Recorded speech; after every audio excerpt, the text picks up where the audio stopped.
Welcome to part 2 of the videos to describe movement in graphs.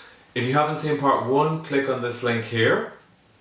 Part 1 was talking about upward movements. This video is talking about downward movements. It's possible that you might need to tell your CEO or client or investor bad news. It could be a nightmare scenario. So at the very least, you want to get the vocabulary perfect. You want to use verbs like drop, decrease, decline, fall. These verbs here. And in the past, you would say decreased, declined, dropped, and fell. Let's look at some examples. So in this example here, you have a big decrease, and in this example here, you have a smaller decrease. So here you would say sales decreased steadily through the year.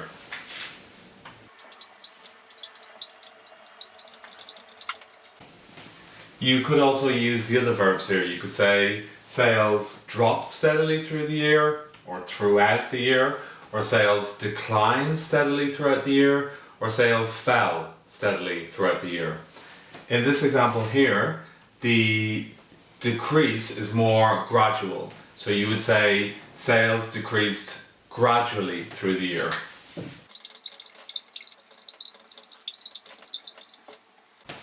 And again, you can use the other verbs. You can also say sales declined gradually, or sales dropped gradually, or sales fell gradually through or throughout the year.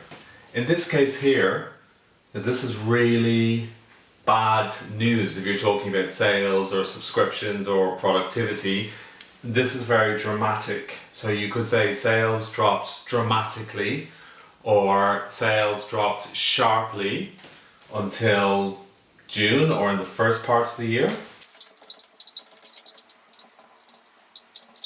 And this here, this is the opposite of a peak. In the first video we talked about sales peaking. In this case you would say bottom out. So sales dropped dramatically and then bottomed out in June.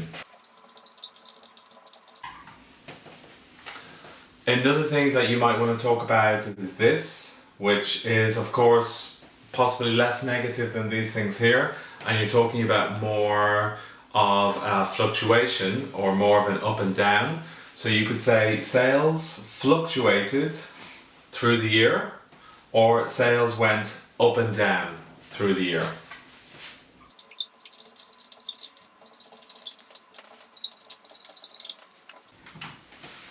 So if you do have to present sales figures like this, I wish you with all my heart the best of luck. Remember to practice this vocabulary here, and if you want to have an example of an exercise, like in the first video, I would recommend you check out the exercise about describing movements in graphs on this website, ecenglish.com. They do it very, very well there, they explain it well, and it's a good place to practice your English. And thanks for watching the video. If you like it, make sure to hit the like button, and please feel free to share it with your friends and colleagues, and I'll see you soon. If you want to see more video tips like this, just click on these videos here. So when do we use in, on, at to talk about time and to talk about location? This video will talk about the top 3 tips to remember vocabulary. So do you know the difference between this and this? Why